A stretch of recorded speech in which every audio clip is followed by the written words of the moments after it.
Pour mon opération, comment allez-vous m'endormir?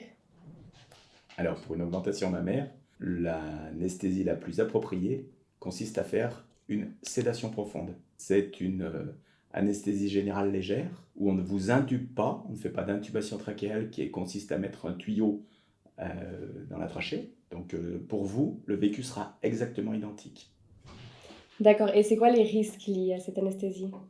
À Alors, cette les risques sédation? de l'anesthésie générale sont déjà extrêmement limités, puisque les accidents, c'est 1 pour 1 million, et les risques pour une sédation profonde, ils sont de l'ordre de 1 pour 10 millions. Donc on est vraiment dans des risques qui sont extrêmement faibles. La majorité de ces risques sont liés à des phénomènes d'allergie.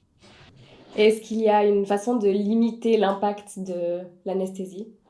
Alors, hormis le choix de la technique pour limiter l'impact du risque allergique, il y a un certain nombre de produits qui permettent de limiter les effets secondaires. La sédation a moins d'effets secondaires tels que les nausées que l'anesthésie générale. Pour ce qui est de l'analgésie, la lutte contre la douleur, la mise en place d'un protocole d'analgésie se fait dès le milieu de l'intervention. Les effets secondaires sont rares et encore plus rares lors d'une sédation. Et est-ce qu'après mon intervention, je vais me sentir inconfortable au réveil?